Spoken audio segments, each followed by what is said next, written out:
Right, guys, welcome to Barita's first Twitter space. We're game changing, so we're always doing things that others are not. I want to welcome the speakers. We will be having our asset management team, our research team, effectively under the head, which is Raman Small Ferguson, our investment banking team, which is led by Therese Kettle, and we'll be having our advisory team on the retail side, which is on this in this conversation will be led by Chad Paul. Um, really happy to have you here. We'll be speaking about Jamaican Millennial and the investment challenge. Ideally, we'll be focusing on that particular generation. However, we will be speaking broadly about investment challenges that are present. So identifying them and identifying ways in which we can overcome them.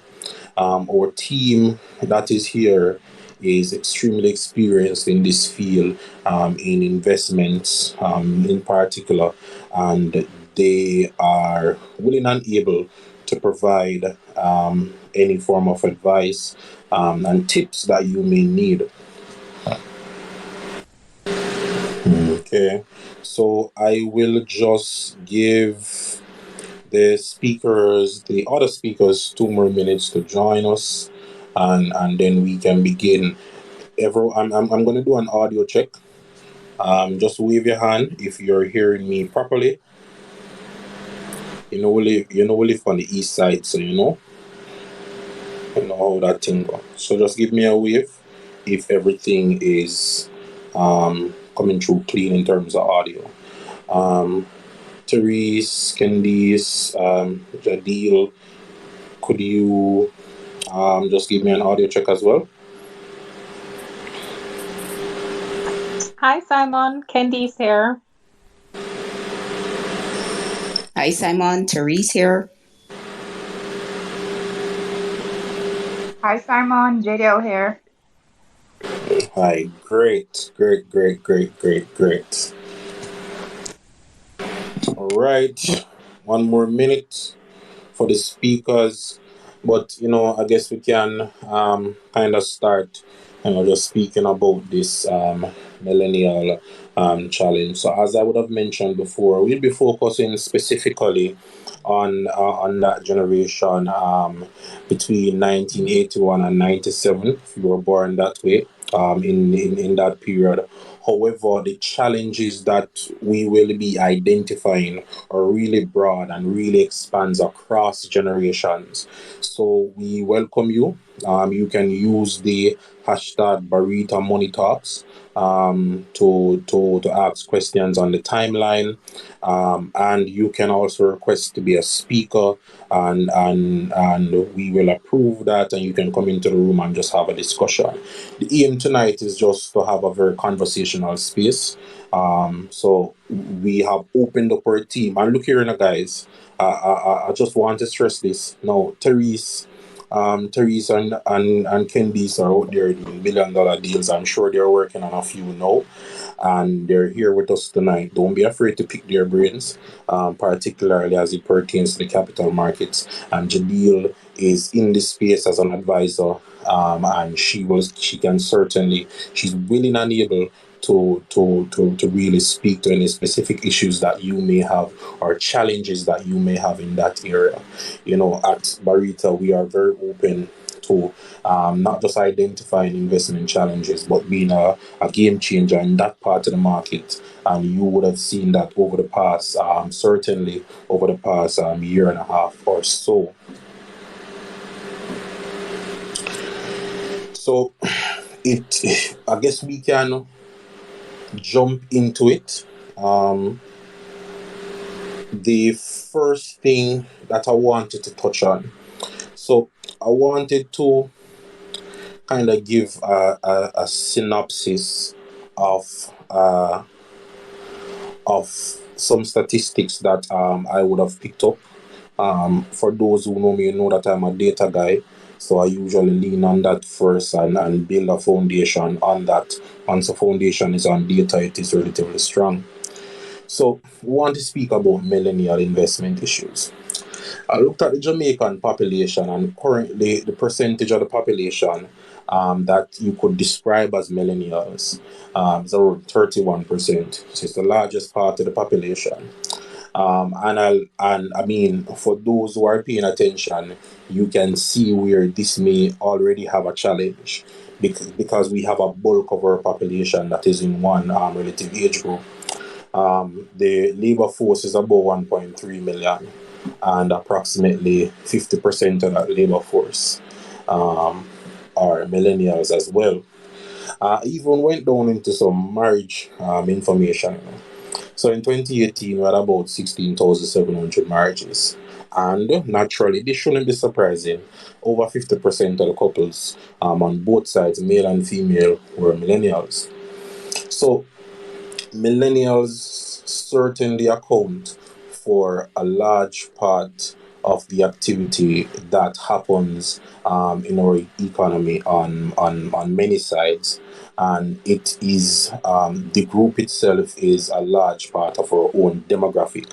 It's important to look at the challenges that that group may face and to try to address those challenges. So we're going to go through that tonight. Can these three speakers, is there anything that jumps out to you when we look at those statistics for millennials? So, yes, hi Simon. So, when we look on the statistics for the millennials, we find that, and I don't want to take it there, but, sometimes we really have to take it there. It is very important to note that, education is a key driver in terms of, how it is that millennials choose to invest. And what we're finding now, as it relates to women, women are becoming more educated. Women are, contributing significantly to the decision making process in households as well. So we're finding that, as millennials, this is something that is going to be significant in terms of the decisions that are made by individuals and corporates going forward. Indeed. Therese, Candice, Jadil? I agree with Therese. I think, millennials are, one of the most educated generations out there now. And I think that bodes well for the future because we will continue to disrupt and shape the market space moving forward. Certainly true. And I realize that within this space, and I guess we can speak for our own experience. When we say that this generation in particular is relatively more formally educated than prior generations. What are some of the ways in which you see how that can affect us in the investment space? For me, one of the things that I see is that as time has progressed in the investment space, uh, more and more the qualification to get into the investment space or the general finance space has increased. Back in the days, people will tell you you graduate high school, and just to mention, this is a natural part of an economy growing and transitioning through phases. It was a first degree, and now a good part of being able to get in the industry and have the requisite skills is to go beyond that first degree. What do you guys think about that in particular? Yes, we agree with you. That plays a significant role, right? The education and that barrier. If it is that we were to look back, in previous times, right? If we look in our parents' time and our grandparents' time, a lot of them they didn't even have a first degree, Simon, right? So in terms of investing, that was something that for them that wasn't thought of.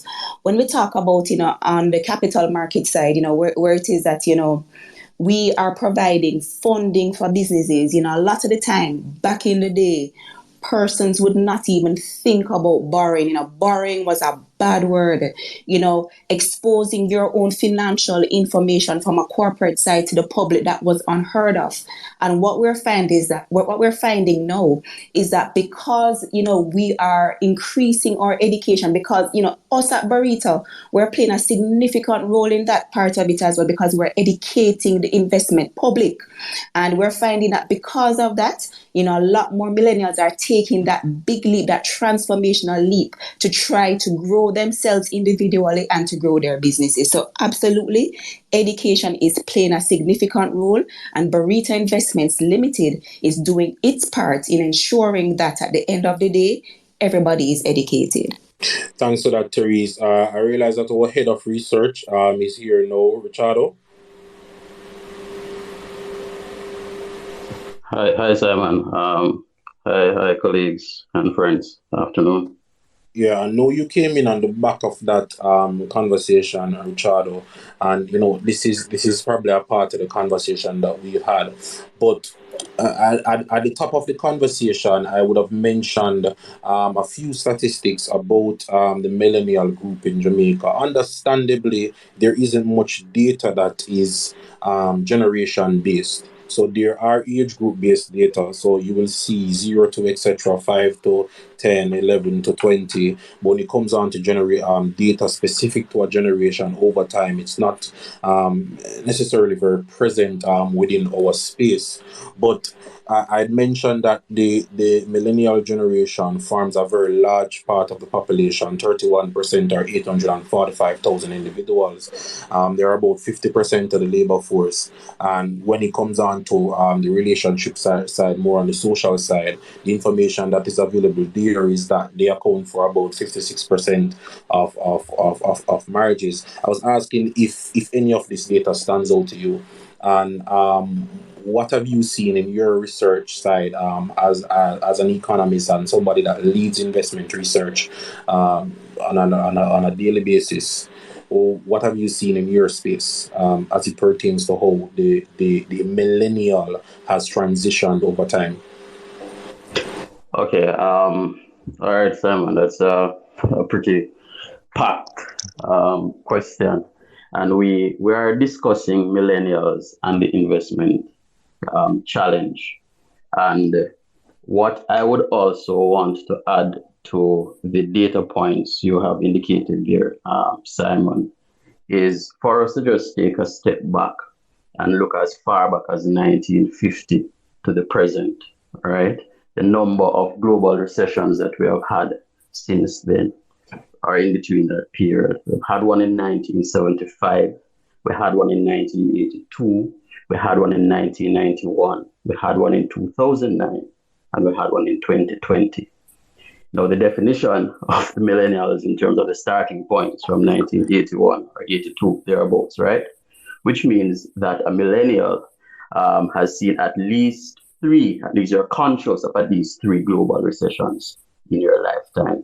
And each one of those has occurred at a pivotal point in your life. So let's say if you were born in 1982, the first one would have happened when you're about 19 or so, which means you're just leaving high school, entering university. And then the other one happened when you are just leaving university, ready to begin life. And then came the other when you're about to make some important decisions, such as starting a family, etc. The point here, Simon, is that these economic contractions globally have had a disproportionate impact on millennials relative to generations before. And this has impacted the way that we approach investing. There are some data out there, and of course, this is more to the developed nations than in our context. But there is a great degree of evidence out there that millennials are actually quite more risk averse relative to even the so-called baby boomers, right? Because of the number of economic contractions that they have seen in the past. That forms the crux of what we would consider to be the investment challenge and how millennials are are actually going to navigate that, right? I don't want to jump the gun too much, but at each instance, when we have had these kinds of economic contractions, you have had various approaches to solving it. From the monetary policy side, that is what the central banks do, and on the fiscal policy side, what the governments do through taxation, etc. And those will have an impact on asset prices. That is what how stocks and bonds Mhm. operate through interest rates. So we are now at an all-time low in terms of interest rates relative to somebody who was investing in say 1982. In 1981, US Treasury yields were about 15%. So our grandparents could put down say 10,000 US if they had it, and that would have given them a decent nest egg, right, in the ensuing years. Interest rates are now at where we call the zero lower bound. How do you invest in this climate as a millennial? Right. So that really is the backdrop, Simon, ultimately, in terms of the challenges that face millennials. We have a couple ideas on how we can do that. Therese has mentioned some in broad strokes already. So that would be my overarching comment, Simon, on the backdrop facing millennials. But Richardo, well, you mentioned quite a few salient points. One of the first being about the impact that different crises over periods of time since the era have affected millennials in different stages of their life. The most recent one being with COVID, which is not your traditional form of crisis. Nothing traditional about it at all. And that would have affected our youngest millennials, those who would have just graduated out of college over the last three or so years. So I'm certainly seeing the reference that you made there. Also, the point that you made about rates is important, and just to add to that, when rates are relatively low, it's also easier to borrow, to, for example, buy a home, when inflation all as well is relatively low. And we've seen that we have that cocktail now. Well, certainly before COVID, it was much better, particularly in the Jamaican climate. So pre-COVID, we had a balanced budget, a relatively balanced budget. We had low interest rates, all-time low interest rates in Jamaica, and we had a pickup in economic activity, even though it had been relatively low. Would you guys, Therese or Richardo, so look at it from a pre-COVID context, and let's look at it post-COVID, and well, during COVID and after COVID. Do you think that millennials, even though notwithstanding the challenges, which we will get into more details about, are in as I've heard somebody mention, a golden window? No. Yeah, I would actually agree with that, Simon. You know, if I say to somebody that I am more bullish about Jamaica in a post-COVID period than say pre-COVID, you might say, well, boy, you're off your rockers. But I want to put something into context again. At the beginning of our first um, IMF engagement in about 2012, 2013, thereabouts, right? Mm-hmm. Jamaica was what you'd call it now, anything other than a blue-eyed baby in the international capital markets, right? There are anecdotes out there about how Dr. Peter Phillips had to literally beg almost on his knees, so to speak, to get international capital markets to help us while we were teetering on a fiscal cliff in 2011, 2012, thereabouts, right? And that set in train what we would call the economic um, transformation through better economic governance, right? And we're seeing the fruits of that. So why would I be more excited? No. In Q2 of March 2020, when we had COVID shock, or the worst of it, it said that the economy contracted by about 18%, right? Now, this is Jamaica, which just under a decade before, we could barely pay our bills. Our debt to GDP ratio was just over or under 150%. Yeah. And yet, we had a contraction of 18% in one quarter. Yes, we did not have social unrest. The government did not default on any of its obligations. And not only did the government not, well, double negative there, not only did it not default on any of its obligations, but it actually was able to pursue what they call fiscal stabilizers. In other words, it was able to assist um, households to maintain consumption capacity, which is what you have to do when you have an economic contraction of that nature, right? So, No, so that hold on, Richardo. When you say consumption capacity, what are you referring to yeah, specifically? man. Remember that we had to. It is what you call an engineered economic lockdown, right? Which means that no typical economic activity is going on. Hotels were closed. People were social distancing. The entertainment sector was closed. So people literally had their incomes cut off. If you don't have an income, you can't go to the corner shop to buy anything. You can't do your usual activities. And the way the economy is structured, consumption typically accounts for three-fourths of your economic activity, or a GDP, right? So once you have a disruption in your economy of the nature that we saw, the imperative for the government or the policymakers is to ensure that households are still able to consume, to keep liquidity and incomes flowing through the financial system, right? Or the economic system. And we were able to do that, right? Hotel workers got some subsidies, so toward the entertainment folks, etc. Right? So that is what we really mean, Simon. And we really put this into perspective, it was, and well, not was, it remains, in my view, a phenomenal accomplishment.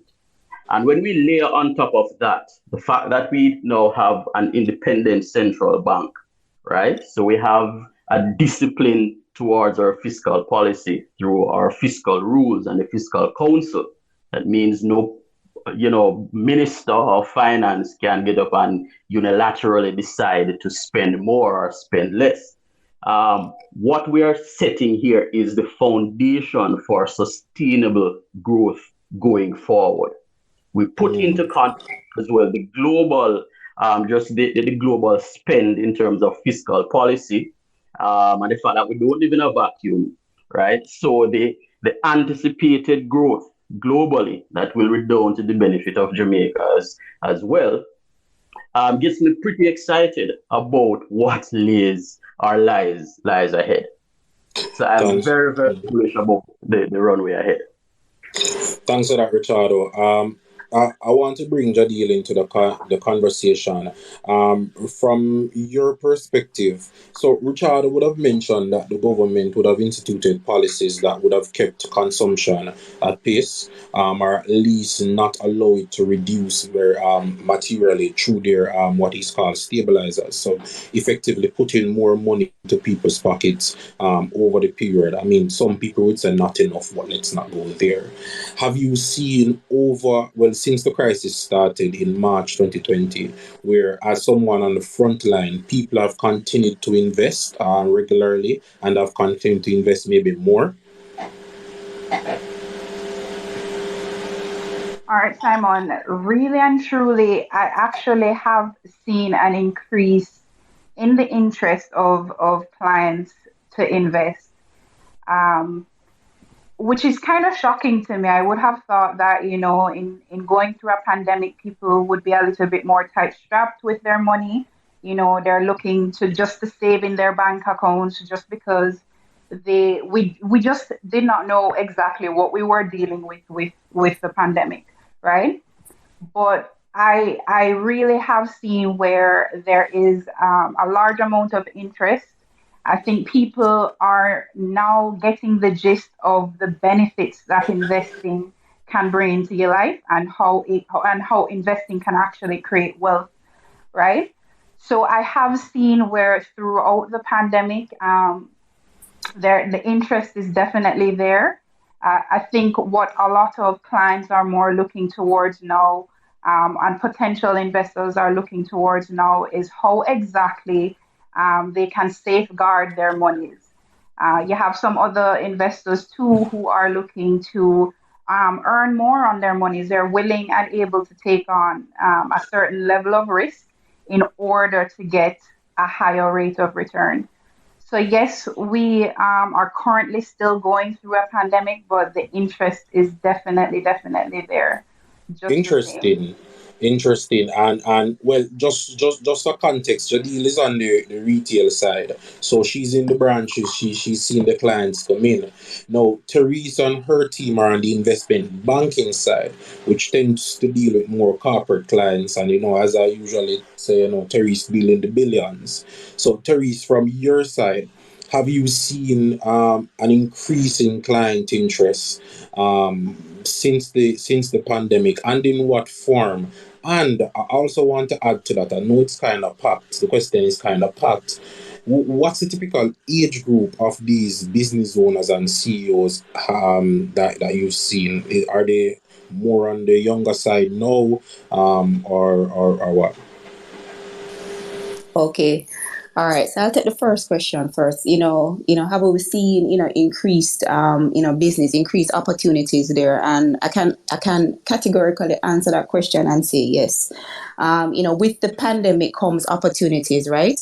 A lot of corporate, institutions, businesses, they would have found that the importance of having cash, right? The importance of having cash flow during a pandemic. So we're seeing where those opportunities do present themselves.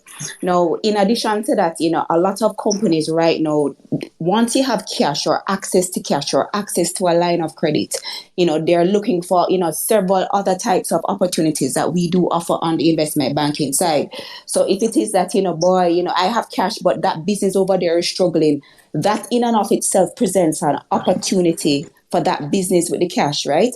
And that's where we see a lot of M&A, transactions and things of that nature. So to answer that first question, absolutely, we're seeing additional business.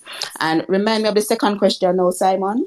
Yeah, so I was asking in what form. So are the transactions that you're seeing, or the increased interest for transactions, more on a debt side, so people looking to borrow, or equity side, people looking to raise capital from other investors? Okay, so I think we're seeing a mixed bag, right?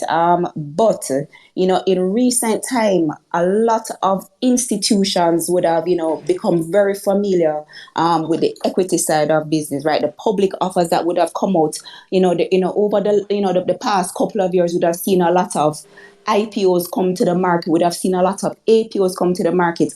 And this is, a lot of businesses are looking at these as opportunities for them to raise capital for their businesses. I would say, though, that we're seeing a mix. We're seeing where it is that, some clients, or businesses, they believe that they're at that stage where it is that they want to start to share their information with the public so that way they can raise capital, right? They believe that they have strong governance in place. They believe that they have strong operations in place that can help them, to really go out there in a smart and efficient way to raise capital on the public market, right? Now, on the debt side as well, we're still seeing where it is that a lot of, entities, traditionally, if it is that they don't want to give up any part of their business right now, we're seeing that, they're still coming to us for debt transactions as well. So I would say that we've seen a fair bit of both, but with the opportunities that we would have seen out there, a lot of businesses are definitely looking on the equity side and a lot of POs, public offers. Okay, excellent. So that push that we would have seen coming out of 2018 and 19 in the capital market, and that would have dwindled a bit at the start of the crisis when there was a lot of uncertainty. You are effectively saying that you see an interest increase, maybe back and beyond where it was. I see that Raman just joined. Just a context, I would have introduced Therese, the VP of Investment Banking.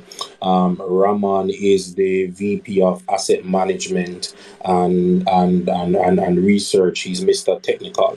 So I mean, we want to throw the hardest questions at Raman, because he's very willing and capable. Raman, what are some of the challenges that you as a millennial and the millennials that you interact with are facing when it comes on in within the investment space? What are some of your investment challenges? Well, Simon, good night, everybody. I don't know if you can hear me clearly. Yes, we can hear you. But that is a hard question for me, since I've spent the last almost 10 years working in investments, right? So some of the challenges that I face will probably be atypical relative to the typical millennial. But I can tell you what I hear all the time from my peers. I mean, despite the fact that, frankly, I think, and I've been listening since the start, as you guys kind of pointed out at the top, as millennials, we're blessed with having, a higher level on average of education relative to our ancestors. But despite the fact that, we have the internet, I still hear the cry that the access to information in a form where it's easily digestible by a diverse group, so people outside of the public investing space, access to information in a form where the typical guy can read it and understand what to do, is still limited and lacking. So I hear that as a challenge. There is still the perception that investing is for people with a large amount of money. So there are a lot of misconceptions around, and a lot of misinformation, which gets bought into. And as Richardo would have alluded to as well in his contribution, I definitely see that risk aversion among millennials, and it's driven by a lot of what we faced. If you look at the local context, certainly the general economic climate has been difficult. We've gone through a lot of recessions globally, which have in some instances had a disproportionate impact on us locally. But also we've gone through our fair share of issues with things like Ponzi schemes and all of those other issues, which really kind of instill kind of distrust among the investing public. So those are some of the challenges that younger people have communicated to me in terms of them just starting their investing journey or having faith in investing in general.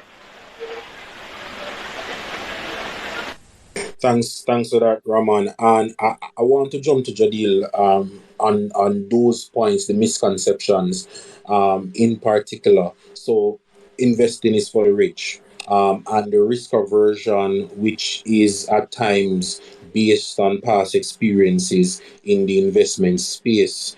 Jadil, when you're talking to clients on a daily basis, um, are you seeing some of this materialize at your desk? Do you find yourself having to have these conversations and to bring down these misconceptions with clients? Yes, definitely. I would say there are huge misconceptions amongst millennials in terms of investing. And I'd like to address them directly. One of the top misconceptions is that you have to have a lot of money to start investing. And by a lot of money, some clients think I have to start with $1 million in order to invest. I have to start with 500,000 to invest, or I have to start with 100,000 to invest. And as I said before, that's one of the main misconceptions I would say amongst the millennials. There, that's not the case at all with investing. What Barita is here to do is to educate you, right, along the way. You do not need a high starting amount in order to invest. The minimum you need in order to start an investing account with Barita is 2,000 Jamaican dollars. That's something I believe every working individual is able to do, right? If you're thinking of investing in stocks, there really is no true minimum. I would say you can even start with something as small as $10,000, right? So that is one of the main misconceptions I would say is out there. And I would really like to say to millennials on this podcast that no matter what your starting amount is, it's important for you to just openly outline that to your investment advisor.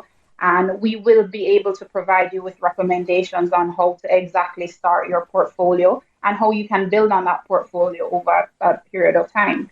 I think another challenge that millennials face is that, in my opinion, we have different financial challenges as other generations would have had. One of the challenges that I see a lot of clients face would be, the monies that they would use to invest is instead being used to pay off student loans, right? And it is something that I see that is crippling for a lot of millennials. Um, and it's very hard for them to start out, right? To get a good foot or a head start in terms of building financial wealth for themselves. But even though you have that debt working with, that huge debt working with, you're still able to invest every single month if you have it. You can invest every quarter if you have it. And again, speaking with your investment advisor will assist you and give you a lot of guidance in terms of how you can exactly build up your portfolio over time. So that I would say is a huge challenge that I see amongst the millennials. Instead of having monies to invest, they're really dealing with a lot of debt and a lot of huge expenses instead of being able to apply those monies to their investments.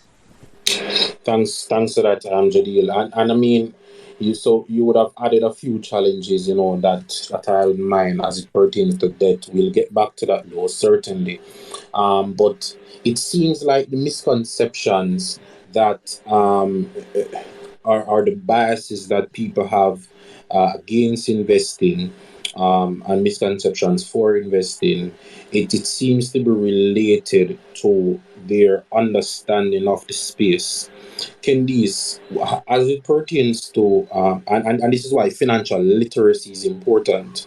Can these, as it pertains to financial literacy, what have you seen in this space? And just a reminder for our listeners, yes, we are a bit focused on millennials tonight, but the investment challenges that we're highlighting are current and they affect the entire, all generations across the board.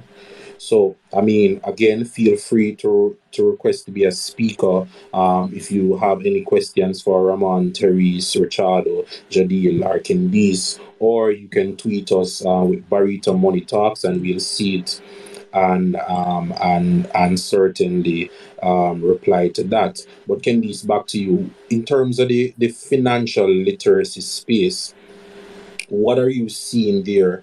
And do you think that this has transitioned over the last few years? So I think, you know, financial literacy amongst millennials is improving, because information in today's day and age is so readily accessible. You know, you can easily Google or search on YouTube, you know, anything that you don't know. So I think today there are a lot more people who know and understand investments that normally may not have in the past. You know, as Terry said, you know, back in the day, or as I think as you said, back in the day, you know, you had to have, you know, top level knowledge to know what investments are, and how you can participate and how you can grow your own wealth. Today, knowledge is at your fingertips. All you have to do is just go on Google. You know, as JDL said, you know, you can easily reach one of our wealth or investment advisors.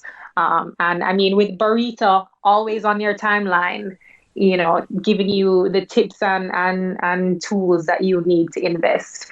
The knowledge is everywhere, and I think we're seeing that more and more.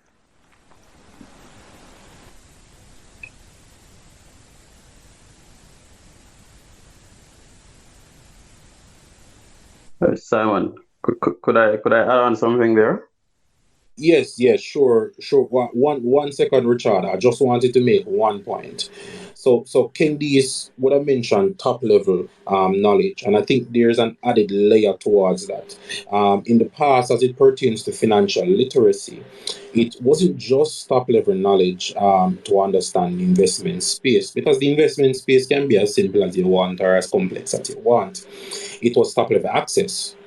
The money talks that were being had in Jamaica, talking about Jamaica specifically now, were being had in certain close circles and weren't being filtered down or trickled down to those that it may be able to benefit the most.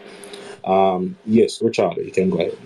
Yeah, man. So Simon, I think the one of the main investment challenges um, that goes under the radar, um, which is quite dangerous in my view, is the business of what we call inertia, right? And procrastination. Because if you think about it, um, of the working population who can contribute to their pensions but do not do so, or those who are underinsured, it is not always the case that there is a lack of financial literacy, but there is the business of what we call in behavioral finance inertia, right? Something that causes you to procrastinate, um, putting it off until tomorrow, etc. Right? And this is a huge problem, right? And we have seen case studies of this globally. And what I'm suggesting here to get around this problem really is to outsmart yourself, so to speak, right? If you know that you will not be disciplined enough to set aside whatever amount you decide, because we already agreed that you just need to start. It's 2,000, 3,000, 100,000, whatever the amount. Go to Jadil and say, listen, I intend to have 10,000 come to Barita every month before it reaches my bank or before I have access to it, right? So these are ways. This is just one way in which you can get over the inertia and develop the discipline to invest consistently over a period of time. Another way that you can think about it as well is that the relationship between advisors and clients typically is following an evolution beyond just something that is transactional. You must have kind of relationship with your advisor, or the advisor needs to develop one, where she becomes your accountability partner. Have a have a relationship going, and you set up a time and you say, okay, Jadil, I need you to call me on the 23rd of every month to ensure that I have invested the amount that we decided. At the outset, you would sit down and budget, and you say, okay, I can spare this amount, right? By cutting out some expenditures that you don't usually, or you can go without, right? So these are just some smart hacks, I think, that you can use to get over inertia, which is a fundamental challenge to getting invested.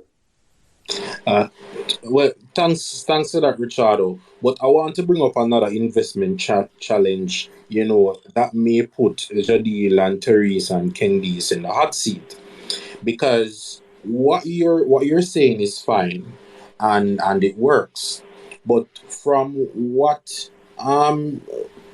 investors have communicated across the board, um, they are also seeing a challenge having this type of access to the advisors in the brokerage houses.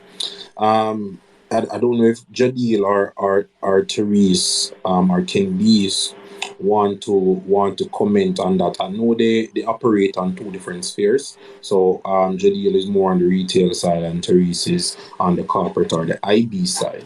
But the challenge, another challenge that I'm hearing, is certainly having that access to the advisor to have that type of conversation.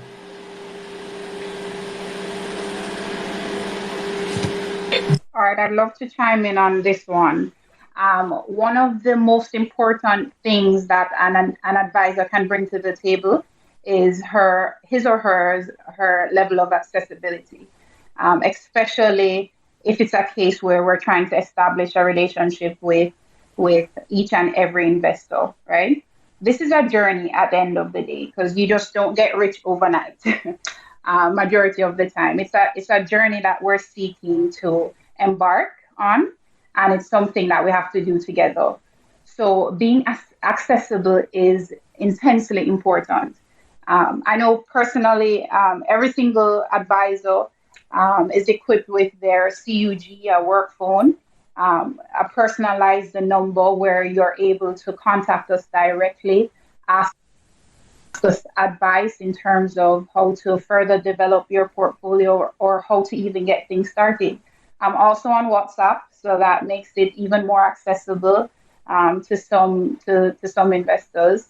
Additionally, of course, we have an email address where you're able to ask us questions at any point in time. And I can tell you that I make it a point of effort. Every advisor actually makes it a point of effort to respond to each and every request and each and every query that an investor might have, because it's just so important, right? Again, one of Verita's vision is to revolutionize your relationship with money, and in my opinion, it's two parts, right? Of course, we are seeking to establish a relationship with you, to embark on a journey, as I said before. And then secondly, it's for us to be able to show you that you can actually have real life gains on your portfolio, right? So we're able to do that by way of responding to you in a timely manner. All of my clients are able to get through to me easily. Just I'm a WhatsApp away, I'm a call away.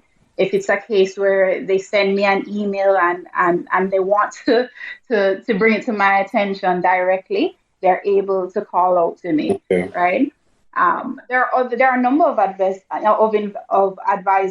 at each and every branch. We have three locations.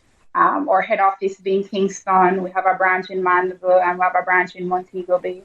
And each branch has a number of investors. Barita is an available resource to each and every Jamaican. Right, we're open from 8:30 to 4:30 every single weekday, and it takes nothing, it costs nothing for you to come in and ask us how exactly you can get things started. Okay, thanks for that, Jadil. And I like how you put yourself on the spot, and you said that you are available through these means, and your clients can access you either by telephone, email, etc. And I'm sure some guys on this will hold you to that. Now, I want to bring you and Peter George PG into the conversation. How does so we are on the topic of financial literacy, and we're on the investment challenges, and an investment challenge that we would have just identified is the access of millennials and the average investor to their advisors, right? How does research support the advisor in that from that standpoint? And I guess it's more research, maybe more on the quality of information side, but I mean you can comment, and certainly the head of research that is here, which is Richardo. Thanks for that question, Simon. Good evening, everyone. I'm a bit late, but just to delve into the question, Simon, right? So, as you guys would have mentioned, there is quite a bit of blockage as it relates to persons just getting information sometimes, right? It's developed significantly over the last couple of years because of technology, so the access to information is more broad now, but it's still sometimes so granular that you need somebody with some level of expertise to kind of just break that down at a very I'd say digestible level, right? So that's where research comes in, right? We basically watch the markets, and we make it digestible for investors. So we look into the stock market, we look into the bond market, we analyze the economics of things, right? And then we just break that down as much as possible so that investors can understand, so that they can process this and digest it to a point where they can make a logical decision, right? So we basically work in tandem with the advisors, and the advisors will work with us, and we'll say, all right, based on, let's say, George has a high risk appetite. So George is more tending towards going towards stocks, right?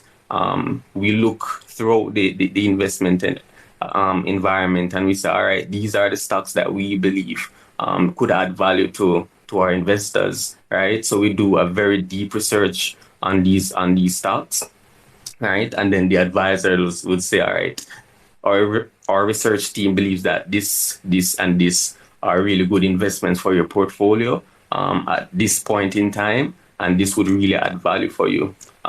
We look at the bond market as well, and we give advice and recommendations on bonds as well. So in a nutshell, what we do is we take all that technical stuff, right? All that technical stuff that investors generally sometimes just don't want to get too deep into, and we break it down. We make it digestible, so that anybody who comes through the doors of Barita can basically understand it and make investment decisions that is best for them.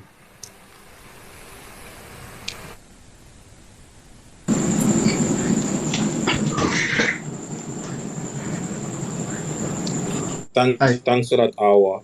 And Yeah, man. and just so that we are mixing practicality into this discussion, Richard, what are some of the ways that investors can get investment information, not just from Barita, but generally across the board? So I'm a new investor. I just want what I've just started investing. I have $5,000. Spoke to Jadil. And what are these? What is my means to invest in? Where can I go? I'm not sure. I'm not sure. I follow you, Simon. What do you mean? Where can I go? Yeah. So what resources are available not just from Barita, but generally across the board for the new investor to have access to information about investments, generally speaking. Okay, all right. No problem. I think maybe the point of departure here really is to acknowledge that each individual has a responsibility to well, guess get knowledgeable about investing generally, and there are some key areas that I think would be some low hanging fruits that you would want to prioritize starting out. And the first is just to understand things such as what we call monetary policy, what we call fiscal policy, because ultimately, how asset prices or asset returns behave are typically driven by how those policies work, right? So you have online resources. Investopedia is one that can break down things in a simple way to help you to understand the jargons, understand the terms, right? If you're doing this in a self motivated way. Additionally, too, you have a number of online learning resources, Udemy, Coursera, Khan Academy, which breaks down these concepts in a very simple way for you, because that will then put you in a position to have a better, and by better I mean a deeper conversation with your advisor. For those who might have a bit more advanced knowledge, I think some important sources of information on the economy in general could be like the IMF, the IMF articles. I think Articles 4 specifically is a document that goes into great detail about a particular country. It's basically a macroeconomic diagnosis. All right. So depending on what your degree of knowledge is, you can gain some understanding about, where the country is headed. And then you can complement that with some World Bank resources that go beyond just the economics to incorporate issues such as social investments, education, increasingly and certainly important for our region, the issues of climate change and the vulnerabilities that we have as small island developing states. So the World Bank, the IMF, the Caribbean Development Bank, those institutions are very strong research, and I would say perhaps impartial economic information. Um, Asset specific resources are typically come from the brokers. So you can always reach out to your advisors to get the stuff that we are producing, or if you have accounts elsewhere, and you just compare. So I hope that gives a kind of broad guideline, Simon. Yeah. Thanks for that, Richardo. And Oh, just just one additional one, Simon, that I sure. have used personally is I don't have an active presence in terms of tweeting here on Twitter, but I do follow quite a lot of thinkers and analysts in this space globally and locally. So you can always leverage Twitter as well, which I find to be a good resource if you use it properly. Yeah, certainly. I always tell the people that based on the type of work I do, it's a bit project based, and sometimes, and Teresa and Candice knows this well, we can be down in the decks for 3, 4, 5 weeks straight, not having an ability to even look at the market. Sometimes when I'm on Twitter and I see with the guys tweeting, so Money Max, Kurt, Justin, and the other guys. It kind of gives me an update. What I'd also add to that is for news information, certainly the different news sources are extremely important. So that's the Jamaica Stock Exchange, the Business Gleaner, the Business Observer, as well. And as an investor, I think you work and make your money, and you go out there, you work hard. Some people work in much riskier jobs than us, just earn their living, and I think you have to take up a part of that responsibility to ensure to be a good steward of your money, so you can do investigations as well. And as I tell people, in investing can be as simple as you want it, or as complex as you want it. So there is a very basic level that I believe that anybody who's interested can understand the business of investing. Usually, I think the hardest part is just to get started. From the guys that I speak to, from all the people that I speak to, that are deep in investment space, it's actually very challenging for them to get out of the space, meaning that even to withdraw money out of their investment accounts. um, I want to lean more, as I want to bring in more the corporate side of the business, again, which is Teresa and Candice. So from your side, w- and I mean, you guys are responsible for putting together debt instruments and equity offers, both in the private and public market, and just for the business owners that are here, or those that know business owners that would want to do such a transaction. What just I mean briefly, what are some of the things that you look out for, high level? So Therese would have actually started earlier to mention things like governance. So if you could just expound on those bits a bit. Okay, sure. So from our perspective, on the capital market side, right, on the investment banking side, we offer investment banking services, right? And I'm just going just to a quick cliff notes version of what it is that we do, so everybody can get an understanding. So on the investment banking side, we offer, whether it is syndicated loans, if it is that you need receivables financing, anything that you need on the debt side, that is something that we can facilitate. On the mergers and the acquisition side, that's another thing that we do, or service that we offer on the investment banking side. So if it is that you are a target or an acquirer, there are various services that we do offer alongside other professionals to assist you to ensure that, some of those transactions can be closed successfully. On the debt side of things as well. So, we do offer, if it is that you need any type of financing, if you have, any project financing, any greenfield, brownfield financing, those are some of the things that we would look on. And on the equity capital market side of things, if it is that you're looking to go public, if it is that you are ready, your business is ready to take that big leap, those are some of the things. If it is that, you're doing a rights issue, if it is that you're doing an additional public offer, an APO, those are some of the services that we offer.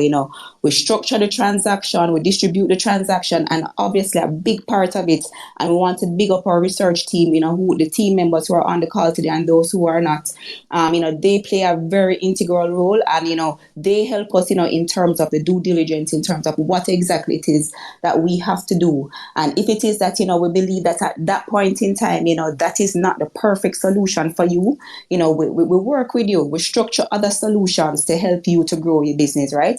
So on our side of the business, what we're doing, we're building a relationship. It's not just from, I would say, a transactional perspective. We're looking to ensure that we're growing the businesses of the future. And that's why it is that we're having this call today, just to ensure that, we are out there we are out there with you. We're explaining to you, we're educating you about what it is that we offer. No. So if it is that you decide that it is time, to move on, and, you want to raise some kind of capital for your business, we want to be able, and let's say, for example, you want to do a public offer. There are a few things that we typically look out for, right? And, we really want to ensure that the business, you're going to start off, you're going to have some form of a track record out there. We want to ensure, because anybody who is investing, and you as yourself as an investor, you want to ensure that it's not short term. It's something that will go on into perpetuity, right? It will continue to go into a going concern. So that is very important, right? So we want to ensure that at the end of the day, you have a viable business that will grow into the future. What are some of the things that we look for when we talk about governance? Who is at the core of the organization? Who are you relying on? Who are some of the key persons who are helping to drive the business strategically? And that's what we're talking about from a governance perspective. You're making sure that you have a board in place, really and truly to help you. And it's not just, when you're putting together your board, you're not putting there your friends, you're putting people there who can add value to the business, right? And that is something that is very important, right? So you're going to look across the whole gamut, and you're going to say, okay, if I'm in this business, who can help me from that perspective? If I want to grow, outside of Jamaica, who can lend that level of support? From a regulatory perspective, how can that person support me? From a financing and accounting side, how can that person support me and my business to grow? Now, in addition to that, we're going to take it down another level, and we're going to take it down to the management level. And these are some of the things that we look out for. In terms of your business, do you have the right people at the helm, at the operational side of things? Do you have the right CEO? Do you have proper succession planning in place for the business, right? Because at the end of the day, investors are looking for businesses that are not short term, that are long term, right? They want to ensure that they're investing in something that is going to give them some kind of value, and that is very important. Now, in addition to that, we want to also focus on the business itself. Yeah. Is the business something that can, at the end of the day, do people actually want that good or service? Is that something that is going to be viable in the long run? And those are some of the things that we also take a look at to ensure that, we're looking at it not just for now, not just for the next 2 to 3 years, but in the long run. How can that business evolve? How can that business pivot quickly to ensure that at the end of the day, let's say a certain aspect of the business, becomes obsolete? How quickly can that business pivot into something else, just to ensure that at the end of the day, they're continuing as a going concern, and they're going to continue to be viable? One of the things we look for as well, especially if it is that you're going to be doing a public offer, we want to be able to tell a story, right? And investors always look out for this, and it is very important, right?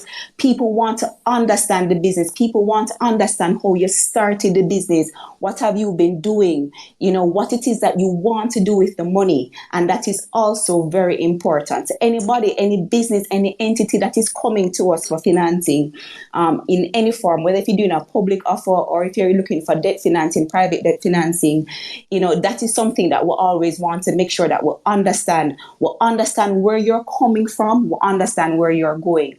Now we'll move into the strategic part of it. We want to know, what are some of the things that you are going to be doing to enhance that business, right? What are some of the things that you are going to be doing to grow that business and to ensure that, you don't stay at the same level. You grow, and you grow at a good rate, so that people can feel encouraged, right? To invest in your business, right? So Simon, Yes. I don't want to take up too much of your time, but those are some of the things that we typically look for.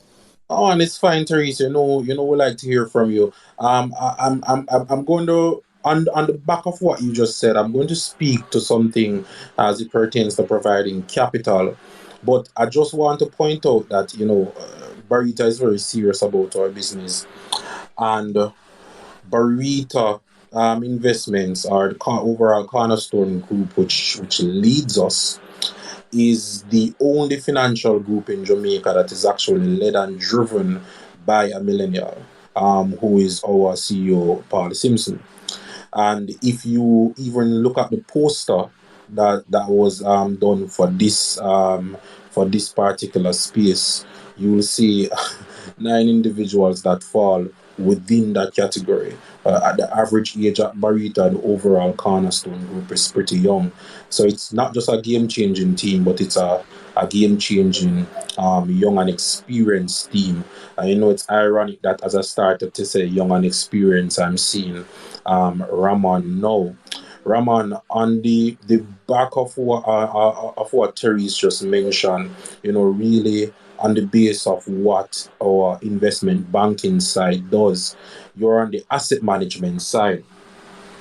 How important is the provision of capital, or how important is the provision of capital to the growth of businesses of not just millennials, but individuals overall, and by extension, the overall economy? If you could touch on that for us, please. Sure, Simon. So, I mean, the provision of capital is critical and central to the growth of businesses in general and ultimately the growth of the economy, right? From several sides. So, Therese touched on how critical capital is to the growth of businesses, right? It enables business activity. It allows someone who is, for example, I don't know, selling beds, right? Because I'm in my bedroom. Additional capital allows him to sell 5 beds instead of one, right? And that additional turnover allows the business to grow faster. But thinking about the side of the business that I'm on and what I'm responsible for, which really ultimately is to create wealth for the average investor, right? Our asset management business, for example, has products that can afford persons with a minimum of $1,000 the ability to start investing, right? What the capital markets and the investment landscape in general does is that it provides opportunities to create and grow wealth, right? So what it does is it provides the average guy an opportunity to invest in one of those growing companies that Therese just provided, that Therese just spoke about rather. Right, so what we do is create products that make it simple and painless for the average person to come in with 10,000 Jamaican dollars and invest in a diverse portfolio of stocks. Right, so our capital growth fund, for example, which was between 2018 and 19, one of the top performing funds in Jamaica, returning across those 2 years almost 80%. That fund has a minimum investment amount of $9,000. And I mean, someone can come into that fund and immediately own a portfolio of over 30 stocks. So the growth of companies in general and the provision of capital goes 2 ways. One is these companies get the capital and are able to grow. And on the other side, companies like Barita Investments provide products that ultimately connect the growth in those companies to the investments of the ordinary individual. So, I mean, that's central. The business is growing, personal wealth is growing, and ultimately the economy is growing. Thank you for that, Ramon. So, and I guess that leads back to what you had mentioned at the top of the discussion, socializing wealth. Or in our conversations, I want to touch on debt management. One of the speakers mentioned, I think it was Jadil, that from her perspective, some of the challenges that she sees is that millennials or investors generally that are at her desk tend to be a bit burdened by debt. And because resources are limited, the more you pay to debt, the less you'll have to save and invest. And certainly this applies on a macro level to Jamaica as well. But what are some of the ways, and just to move, drift a bit from the investment talk and go before the investment, because and the front facing guys can can speak to you about this. We want to ensure that our clients are holistically well from all perspectives, right? Um, so how does that play into this investor challenge, the debt management side, and what are some of the tips that you guys would give to manage and reduce debt? And PG, I can bring you in here, and I haven't heard from Candice and Awa much as yet.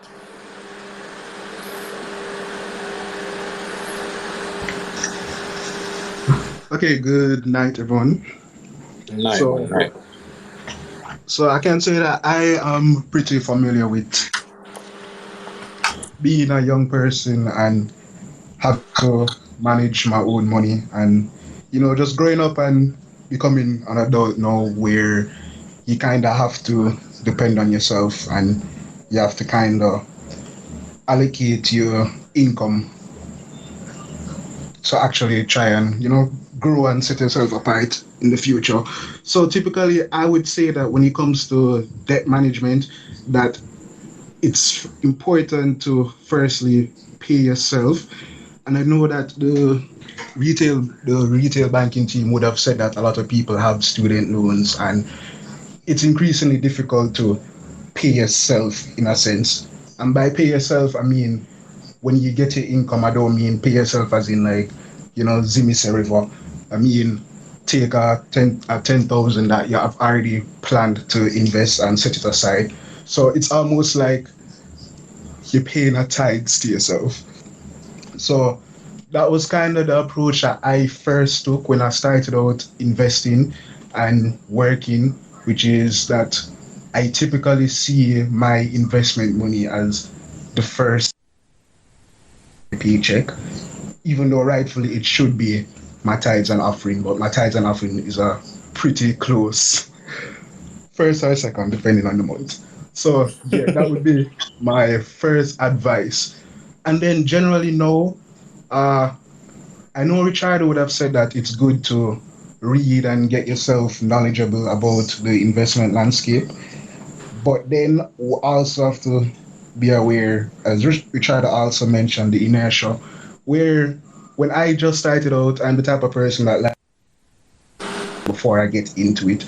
So I could have been invested in the markets for much longer, but I spent like a year, you know, everything about this, everything about that.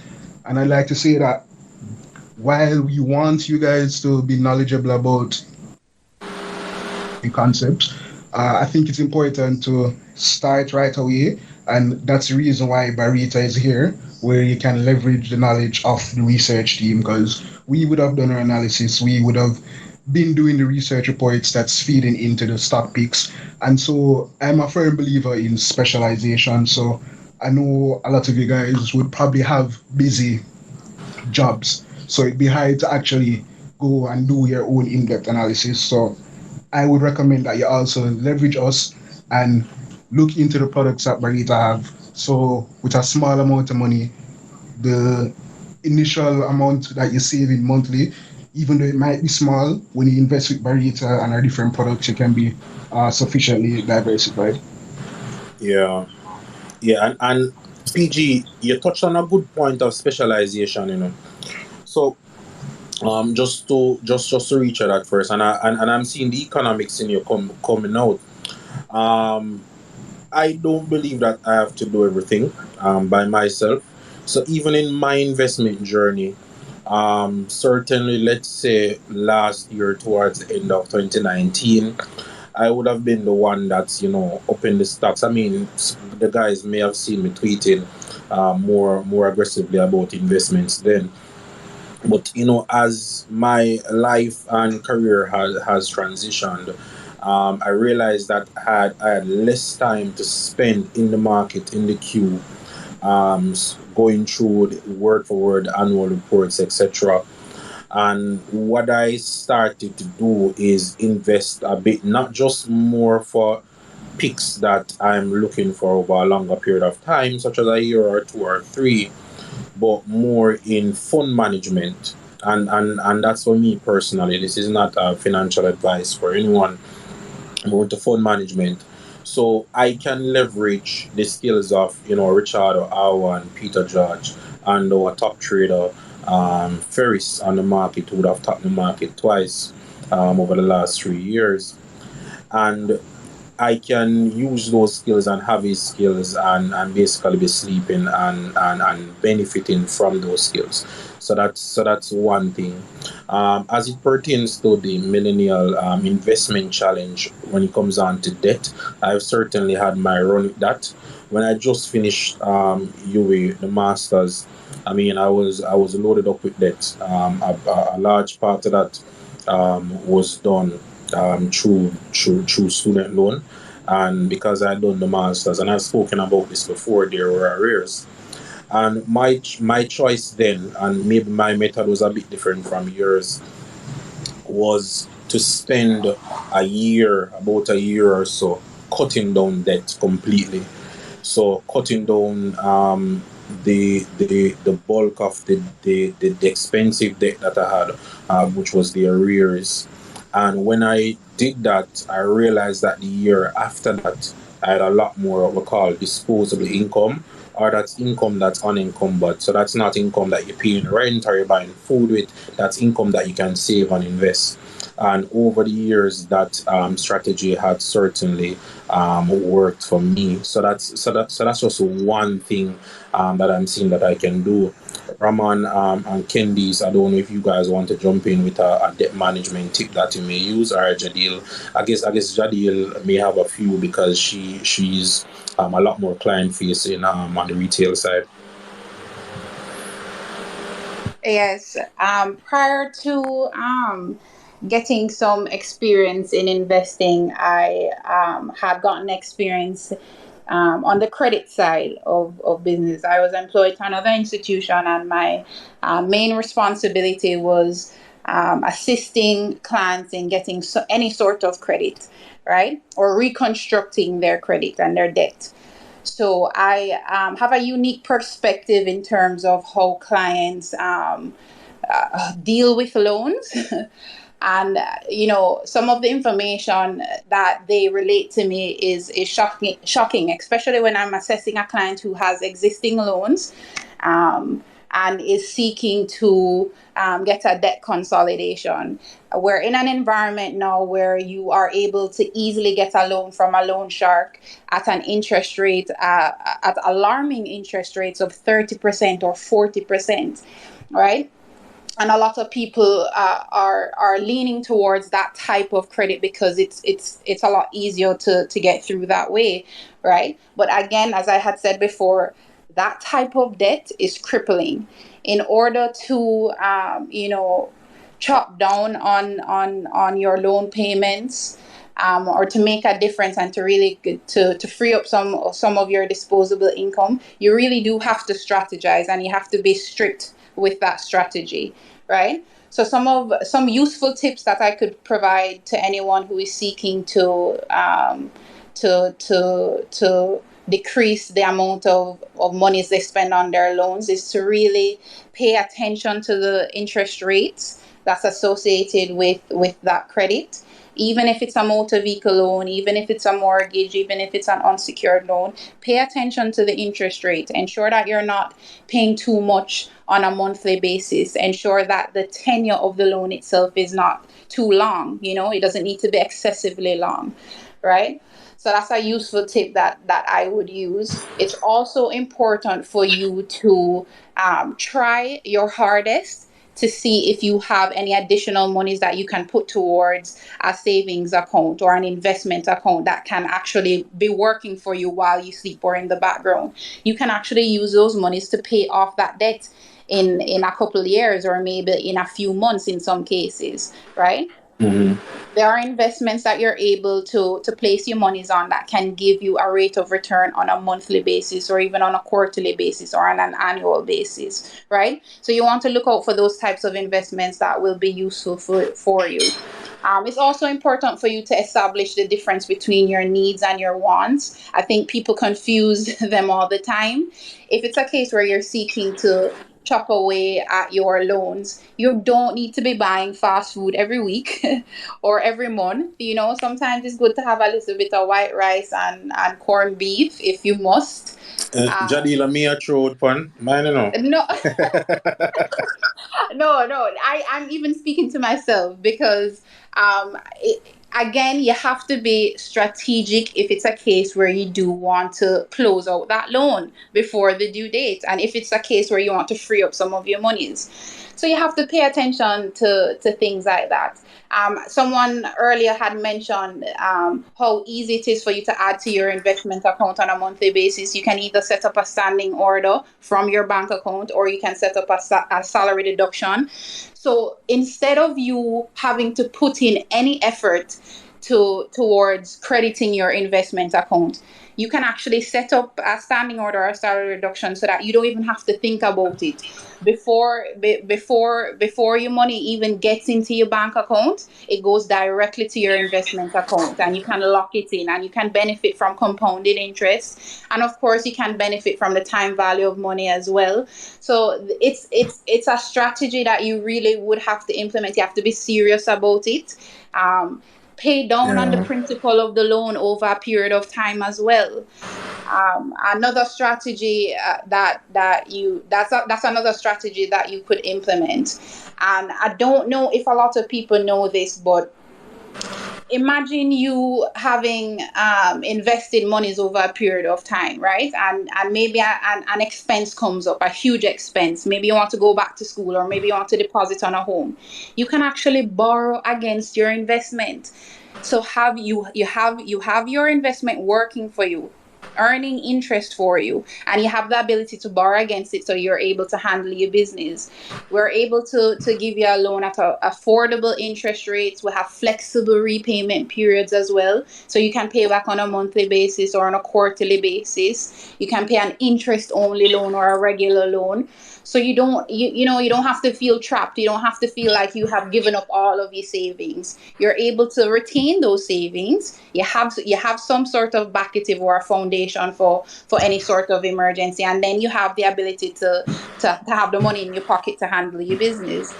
So yeah, yeah, yeah. it's a strategy you have to be really serious with. Yeah, that's a lot of information about that. I hope the guys were taking in all the tips. I mean, the one that hit me the most is the one about food. Boy, I remember I used to live close to marketplace, and every time I driving by, it's like the car just drifting to Saffron, and I you know those ways. yeah, and boy, I remember what couple months passed, and I'm like, why it seem like I'm saving and investing a lot less? And it turns out that when I go through the credit card statement and bank account statement, boy, I'm ashamed to say how much I spent at Saffron, but I learned my lesson then that things can certainly build up, but those are very salient points. I want to use this opportunity to take some questions from our listeners. One second, let me get them.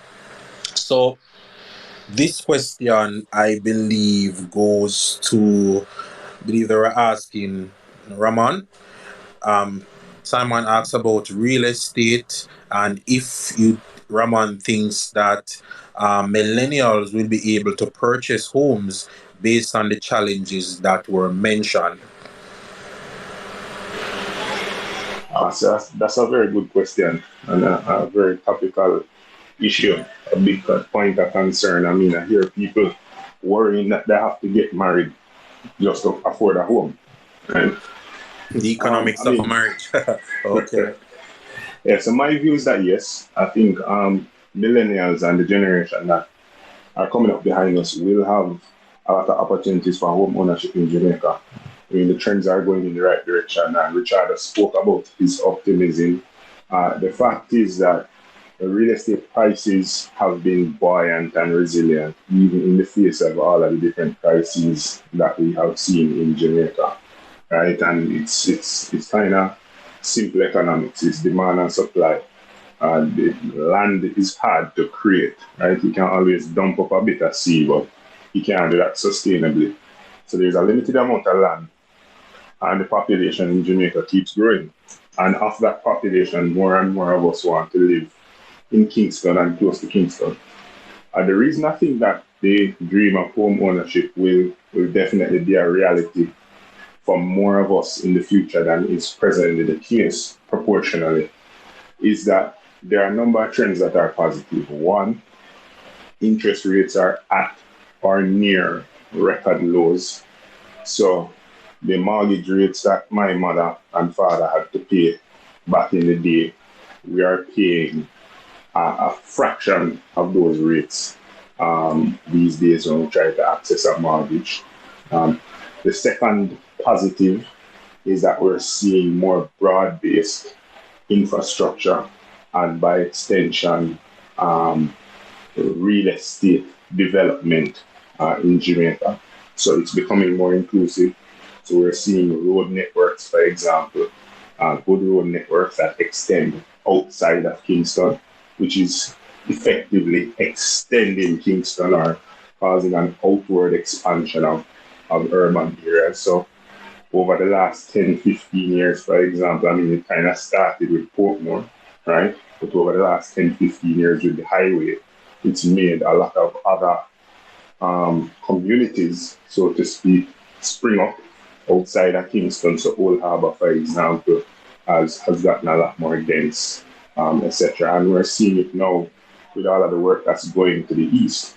So St. Thomas, for example, may end up being, the place where a lot of millennials and Gen Zers in Jamaica who work in Kingston end up living. So, I mean, those general positive trends, I think, will help to make home ownership in general a reality for millennials and others. Roman, Richardo, I mean, the investors are saying, look, we are where we want to live. We're seeing apartments, 1 bedrooms, 2 bedrooms, selling for 38, 50, 100 million. We can't afford to purchase those types of properties. What would you say in response to that? I think you kind of touched on it, but specifically. Yeah. I mean, maybe I can give it a shot and then hand over to Richard. I mean, it is a general function, as I said, of supply and demand, and we've seen it with the development of major urban centers all over the world. It's similar in terms of the very high property prices in London. I saw this article about the most expensive penthouse apartment, which, by the way, is a piece of a building in London going up for sale in what they call a whisper auction, which means, I suppose, it's so quiet that you have to be a part of an elite group to hear that it's going on, right? And the apartment was being sold for like £290 million or something like that. So you see it in all urban centers. I mean, in Manhattan, in New York, again, as space runs out, prices go up to absurd levels. I mean, when there was the boom in Brazil, in Rio property prices per square foot actually got more expensive than Manhattan. So what we're seeing in terms of property prices, I think in urban areas, which is where you're referencing, Simon, the heart of Kingston, what we're seeing is as the economy broadly is improving, right? And of course, we know that when there is an economic improvement, there are certain sections of the economy in terms of demographically that benefit disproportionately. So people with assets tend to benefit more than people without. What we're seeing is that there's scarcity in terms of livable areas in this cluster in Kingston, and there's demand. So prices are going to go up. But adjacent to that, as I said, the low interest rates, the general more broad focus on infrastructure and development are creating opportunities to live just outside Kingston, which is not too bad in my view. Cleaner air, bigger yard space, for you. So it's creating opportunities to live just outside of that belt, sustainable opportunities. So I don't necessarily see it as a bad thing at all. And just for context, Raman is from the east side. And effectively what I just heard you say, Raman, is look, prices are going to increase over time as the economy gets better and as the economy gets stronger, particularly within the Kingston region. Don't expect any major fall off in prices. However, if you are a millennial, um, housing developments are going to become more common around Kingston, as Americans may call it the suburbs. And certainly Kingston will expand to that, and mass transportation will become a lot more important. Richard, before I take your point, because there's a all right, Richard, you can go ahead. I don't want to change the substance of the conversation, but I have a question for Therese. Really, it's really just a rejoinder to what Ramon outlined just now, and the specific angle I want to that our listeners appreciate is that one of the important derivatives out of economic transformation that we've seen and rates being so low is that institutional investors who can't earn as much on traditional bonds have to look for bond-like returns. And real estate is one that is giving them that kind of return. So we're seeing that even in the US, where Blackstone is buying out entire communities. Imagine a community as large as Portmore, they're coming in and buying out the entire thing in terms of single homes to boost yields in the alternative real estate space.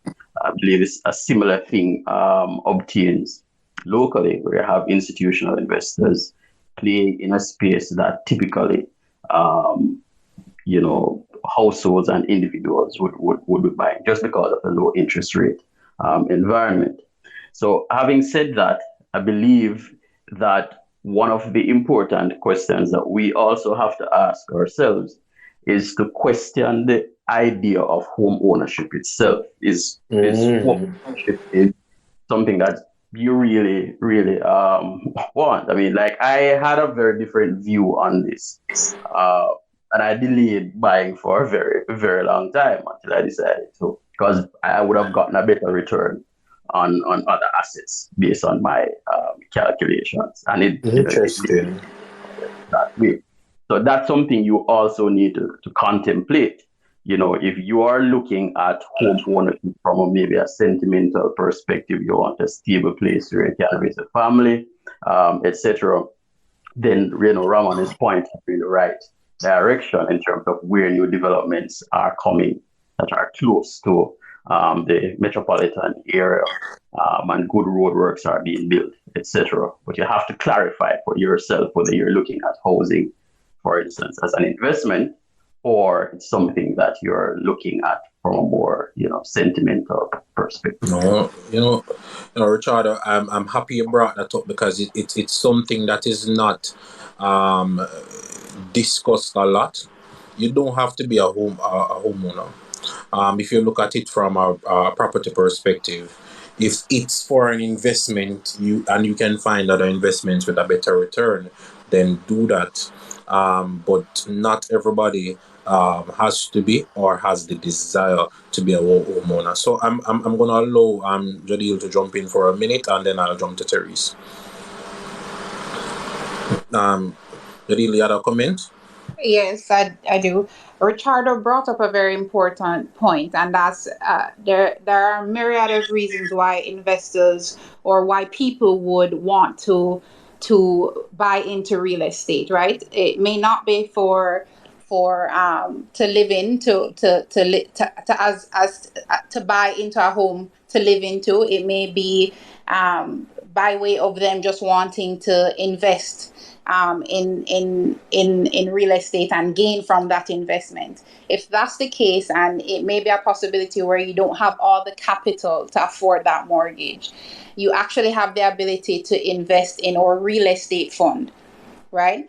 Which will give you exposure to that market. You're able to tap into the real estate market, residential and commercial properties as well, by investing in our unit trust fund. That fund in particular has provided a year to date return rate of 8%. So, for those investors who are seeking to invest in real estate or get exposure to the real estate market and they don't have the capital to do so, you can actually invest in our fund for a lesser price point. Thanks for that, Jadil. Just Therese, just to bring you into the conversation, somebody's asking, can you use renter's income to secure a loan? Also, the title, can you use that as collateral? All right. So thank you very much, Simon, for that question. So yes. So if it is that you own property, right, and you are going to be leasing that property, and you have a long term, you want to call it a lessee, right, or a renter, that is something that can definitely be used. In addition to that, we do offer asset-backed financing, right? And if it is that you own a property, so we're talking about real estate right now. And if it is that you own real estate right now and you're trying to say, okay, how can I get some cash out of that real estate at this point in time, you can always come to us and we'll do an assessment. So we look on the real estate. There are certain things that we look for, in terms of, the real estate itself, where it's located, things of that nature. And, that is something that you can definitely use to support you on that journey to becoming wealthy. Thanks for that, Therese. Also, still with you, Therese. I'm not sure you can. Well, I think you can. How do you access your credit report? Yeah, how do you access your credit report? Okay, so that's a good question, right? So Jamaica has come a very long way as it relates to credit and credit reporting. Back in the day, that really did not exist. Currently, I believe, and you guys can correct me if I'm wrong, there are a few credit bureaus out there, and we know of two in the market, right? And one is CRIF and one is Credit Info. And all you have to do, from an individual perspective and a corporate or institutional perspective as well, you can just visit their websites, look on the information. Some of them give you a free first report, and then thereafter, if you need more information in detail, because I think it's very important, if it is that you're on that path to grow and sustain your wealth, you have to know where you are, right? So we do have those reporting bureaus right now that you can go on and access for yourself, and you can see what your credit score is now and work towards. If it is, when you look on it, boy, not so good, you can work towards improving it, and you can use some of the things that all of the panelists said earlier, budgeting, just to make sure that at the end of the day you are spending your money in the most appropriate way for you to grow your wealth. Yeah, understood. And I like to share my experience to connect with others. I remember I checked my credit report once and I saw 2 extra credit cards on my credit report. And I was wondering where this come from. 2 extra credit cards. When I called the bank that issued the cards, apparently there was some mix up, and I had ordered 1 credit card and they added 2 extra credit cards to my report.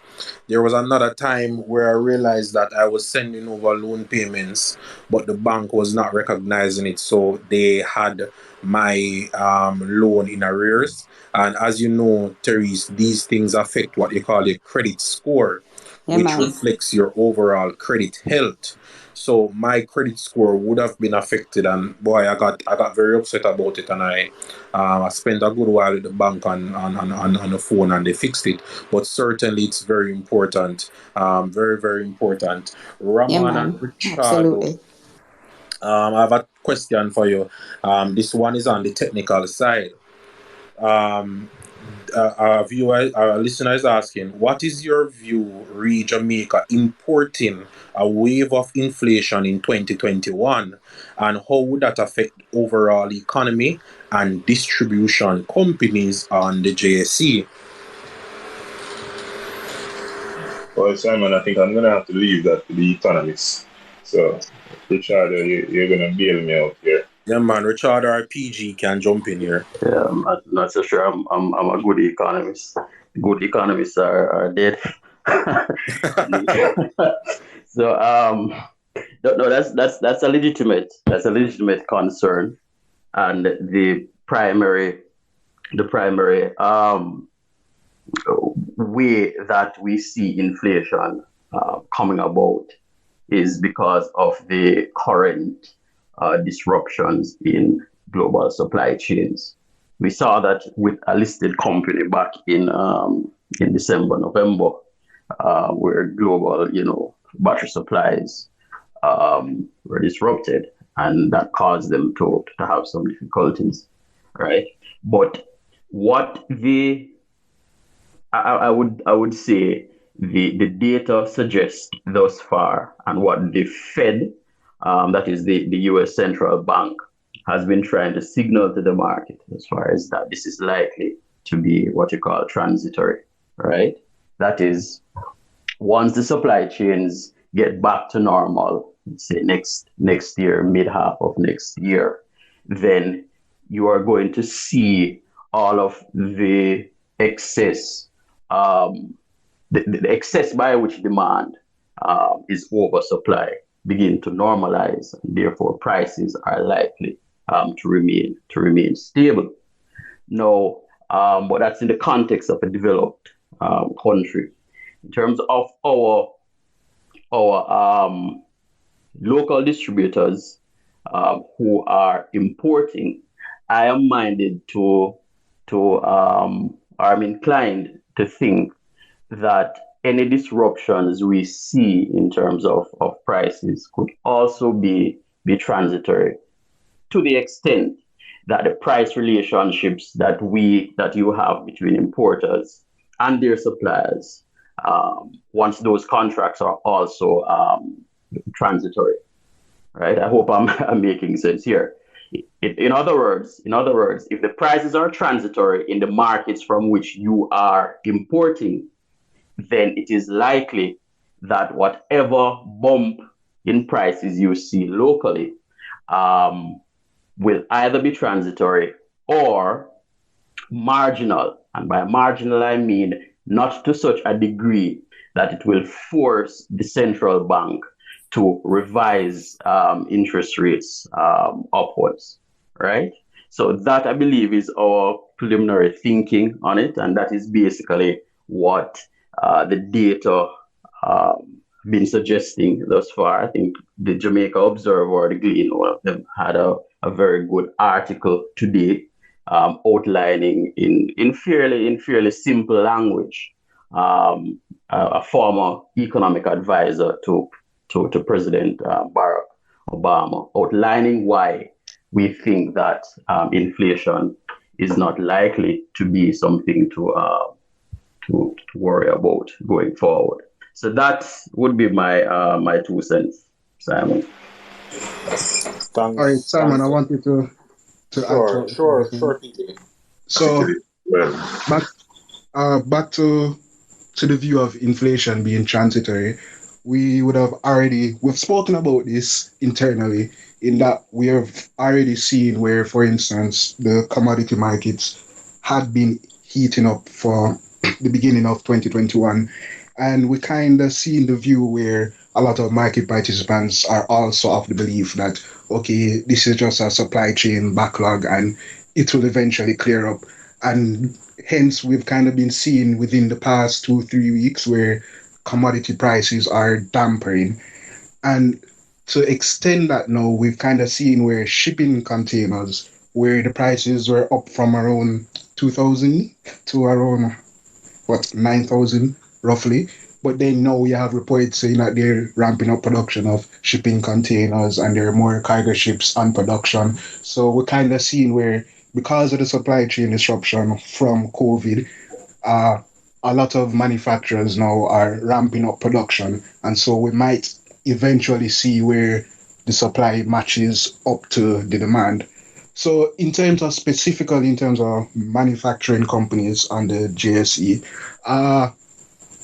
in line with the view of it being transitory, we wouldn't expect a massive impact, a massive long lasting impact. But what I would say in terms of short term, what would be good to keep in mind is that if it is that these manufacturing and distribution companies are using imported goods and inventories in their sales, it might be good to watch out for that showing up in the financial reports depending on the inventory management system that they're using, whether they're using LIFO or FIFO. Because, generally, depending on the inventory management system, you might kind of see where higher inventory costs eventually lead to higher costs of sales. So Yeah, the that LIFO, might the LIFO turn would up. affect that. Yeah, so that might turn up in some of the companies.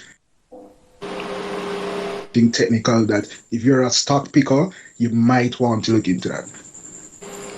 It's interesting. I mean, outside of just the rich amount of information that would have just been shared, it's interesting to see how the team can code switch between the extremely technical economic terms and the relative softer side of the business. It just shows the depth of knowledge that we have in house. So someone is asking, and I guess our Richard can take this. What are green bonds? And what impact can they have? And I mean, I can take a shot at it. I don't want to stress the guys. Well, I see our just took off his mic, so he's ready to speak. Sorry, our you seem to be having some issues there, but I mean, I can go ahead. So effectively, what green bonds are, they are securities that seek to raise capital to support what they call environmentally sound or sustainable projects.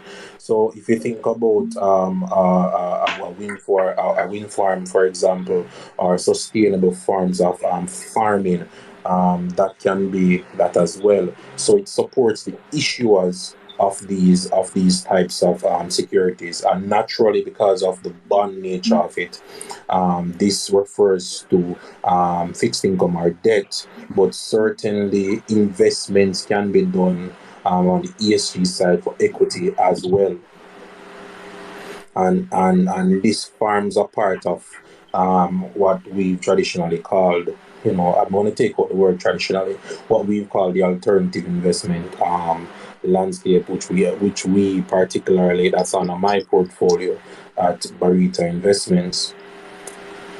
But did you want to add to that? There's just Yeah, man. So go ahead. Oh, yeah, so just to add a bit more context to that, right?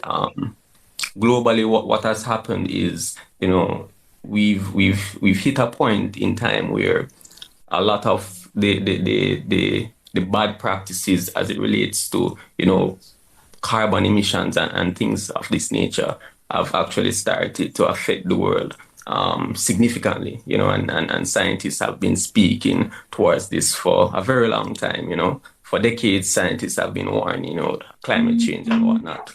So at this point in time, it has become so pivotal that, all governments across the globe are trying to get persons on board to change their lifestyles, right? To reduce emissions, right? And to get climate change under control. And essentially, this is how ESG investing comes into place, right? So gone are the days where companies are just focusing on making money, money, money.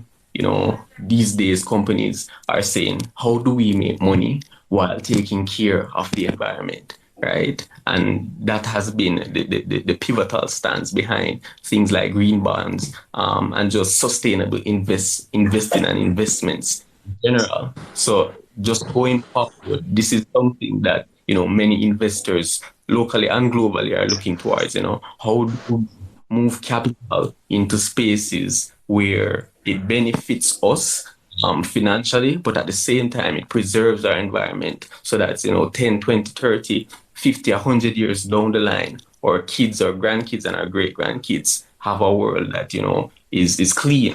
Yeah. So this is the idea, raising money, but at the same time, we're taking care of our environment, because if we don't take care of our environment, then it won't take care of us. Noted. It's good that Giovanna just came in to the space. Before, Giovanna was just a second. sorry, Richard. You can go Yeah, ahead. before, yeah. I just wanted to point out that um, if you take even the recent announcement from the JC about a green bond being launched, you will note that one of the sponsors is the GCF, which is the Green Climate Fund, right?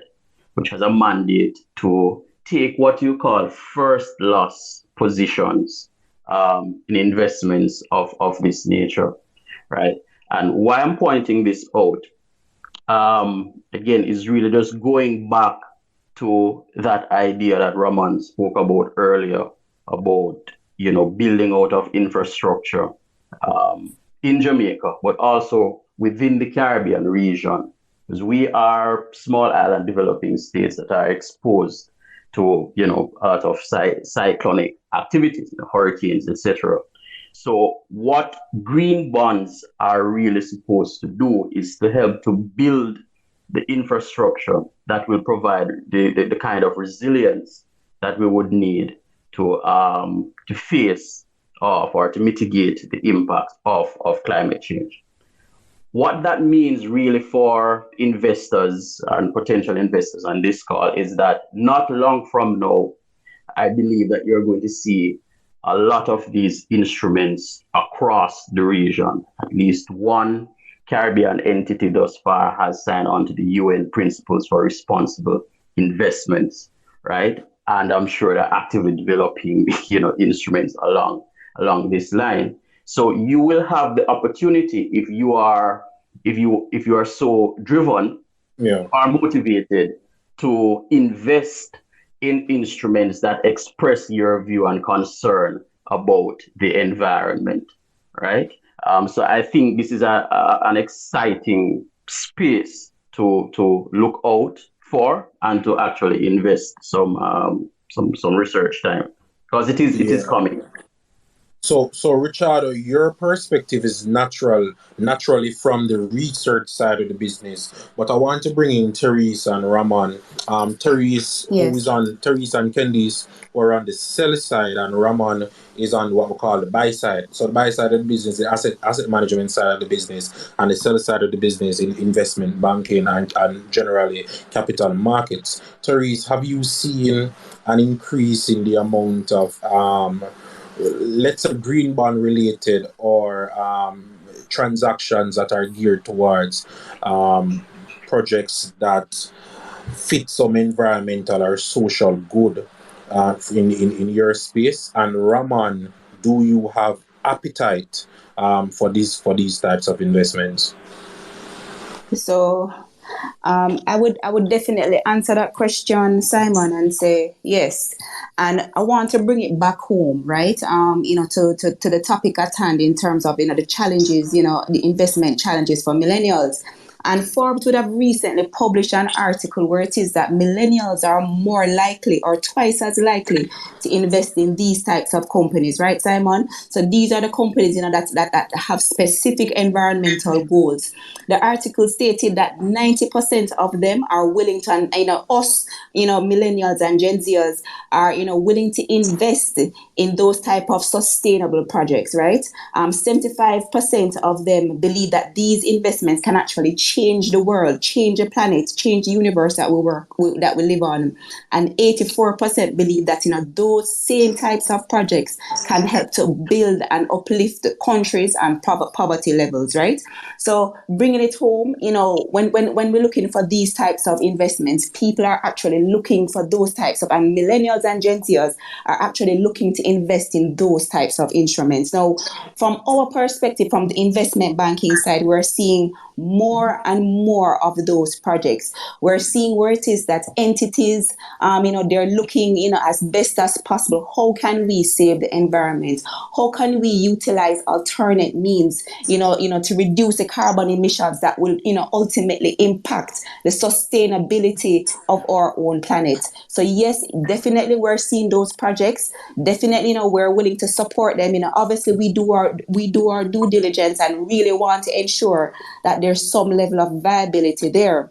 And what we want to do at Barita Investments Limited is to really and truly ensure that we are playing our part, and we will definitely be looking for those types of opportunities where it is that it can be twofold where it is that it is providing some level of investment returns, but also contributing to the environment. Excellent point, Therese. Rahman, I want to bring you in and to get your buy side perspective. Thanks for that, Simon. No, I mean, Therese hit the nail on the head. The fact is that we've had now a good bit of data, just looking at, as you described them, economic, social, and governance factors that really go into what we find as sustainable investing, right? And essentially, Therese is right. What we're seeing more projects geared towards some type of environmental focus. We're seeing, for example, a lot of infrastructure, even in the energy space, right, that are looking at clean energy as opposed to fossil fuels, so solar energy opportunities, even things as it relates to like liquefied natural gas. And what we're finding is that these opportunities bring with them very solid return potential as well. And as Terry said, you're actually seeing a trend not only for millennials, but also for large institutional investors, right? Big holders of capital, the Blackstones, the BlackRocks, the Carlyle groups of this world. You're seeing a shift where they're actually moving capital with a focus to these type of sustainable factors.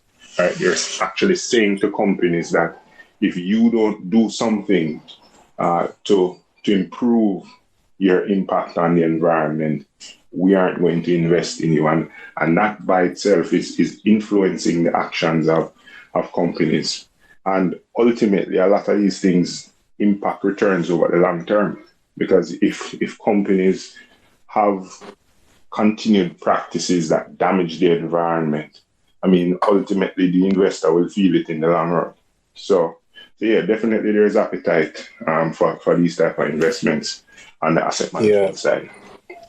Yeah, so I mean, while Barita does not operate in the goods space, where it can physically affect the environment, we are certainly doing our part in providing the means and providing the capital where necessary, once it is viable, as Therese has said, and the due diligence is aligned in that particular industry. Now, Giovanni is our big trader, Now, Giovanni, I mean, and Giovanni can tell you exactly what he trades, but Giovanni, a lot of this will require capital, and in particular, capital of a certain currency. Now, if we're talking about US dollars, a challenge that has certainly been seen over the past year or so, definitely as a result of the shutdown of particular industries within Jamaica, is that challenge of getting an adequate supply of US dollars. Now, this is just my anecdotal opinion. have you seen that in on from your desk? And what is your outlook over 2021 as it pertains to the supply of US dollars in the market? And I mean, you can speak on the demand side if you have that purview as well. Yeah, thanks for the question, Simon. So as it pertains to the supply of US dollars in the economy, since COVID came upon us, and that was on the backdrop of the BOJ implementing their B fix it. Their Hold B on, fix it. Giovanni. Hold on, Giovanni. I'm so sorry to cut you, but just tell the listeners what you do. Oh, so night guys, I'm Giovanni Johnson, trading manager at Barita Investments Limited, treasury and trading, pretty much. So in a nutshell, what that involves is pretty much managing the liquidity of the company, managing the proprietary trading books of the company, ensuring that the company has sufficient capital, sufficient trading capital, sufficient cash flows to run as a unit. So that's pretty much it in a nutshell without going into too much details. So back to the question, Simon, as it pertains to the supply of US dollars in the economy, right? So ever since the induction of COVID, and that was on the back end of the BOJ implementing a B fix it policy, where we saw a two-way movement in the currency, right? COVID came on, and then everything pretty much went downhill. One of the major sources of US dollars was from remittances, right? So we saw a significant fall off in remittances, um, and we saw demand on the local side kind of eased off because of the uncertainty of the economy. Right, businesses had to be shutting down. Relationships with international parties was pretty much was pretty much broken off, again because of the uncertainty, and we pretty much had a standstill. So ever since we've been experiencing wide scale vaccination, and things started to get somewhat optimistic on the economy opening. We're seeing demand coming back in. We're seeing the demand coming back in, and with the demand, we experience volatility in the movement of the currency. We saw the currency depreciate very, very aggressively the past couple of months, right? And then we saw demand increase significantly as business opened up, and when business owners started to get back their bearings in terms of making their projections, in terms of what they're expecting are their forecasts for their businesses. So we are seeing the demand for US dollars increasing, right? Given the amount of stimulus that the US government pumped into the economy overseas, we have seen, among other factors, but that is pretty much one of the major answering factors. We have been experiencing increases in remittances, right? And as business start to normalize, and demand start to pick up as the economy locally and globally start to reopen, we'll get that demand for US dollars. But the good thing about it is we have that infrastructure in place implemented by the BOJ to kind of manage the swings in US dollars. Right, so BOJ entered the market on a couple of occasions. They were in the market as recent as last week. Right, between last week, Friday, and to date, they have sold about 50 million US to the market to kind of supplement the demand, that has supplement the increase in demand for US dollars. Right, so I wouldn't say there's still more demand than supply currently, but I think it's being managed very, very methodology method. It's been managed very, very carefully by the central bank and the participants the participants in the markets are managing their positions also very, very carefully. So I believe the outlook for the rest of the year and into 2021 is for stability and structure in the marketplace. We're expecting the BOJ to play its role, right, to ensure that the market is not shocked, whether upward or downward in terms of the movement of the currency.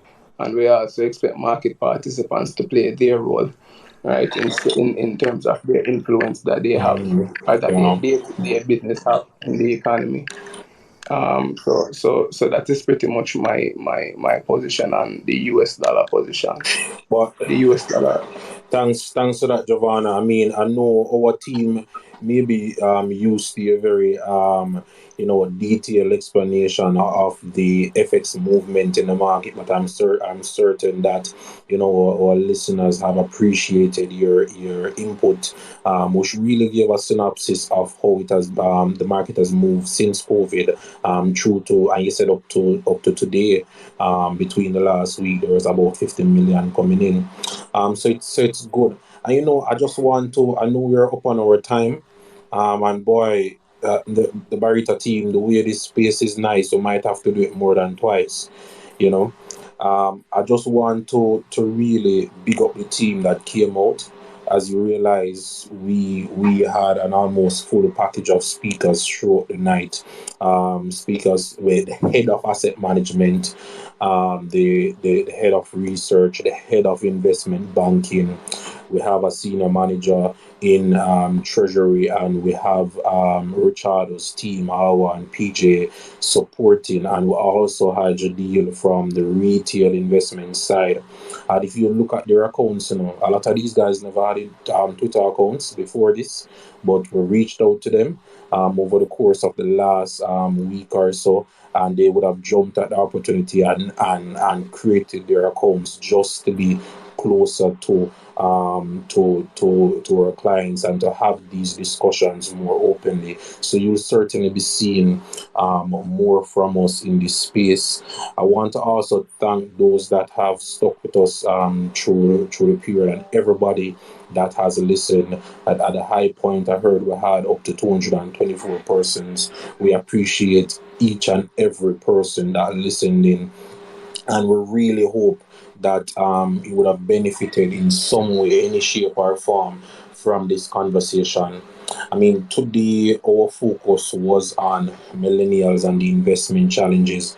The team would have highlighted that some investment challenges surround the debt management, proper saving and money management, and general access to not just the information, but access to investment materials, generally speaking.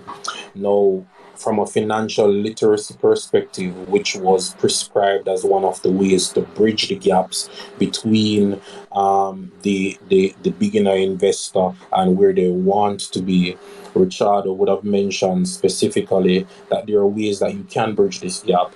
So you can use a stock exchange website, Gleaner. Barita's website has research information on it, and it also has videos from what we call the Brain Trust as well. So if you go there, you will see videos straight throughout about different topics.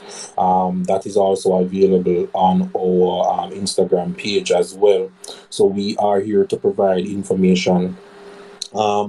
It was also highlighted that we are in a crisis, and it's just millennials at different points throughout history, as provided by Richardo, have experienced various challenges, various recessions throughout the period, and events that would have affected their wealth building capacity. The most recent event being COVID, which would have affected some of our youngest millennials, and certainly affected the wider generation. But within a crisis, there are opportunities. So interest rates are low, assets are available, and as Peter George and Awa would have stated, and Richardo, Jamaica's economy is in a state where it was able to absorb a tremendous shock just a couple of years after being on the brink of what some may describe as collapse. So that's a very, very good achievement for us as a people, and we are really hopeful for the growth of the country going forward.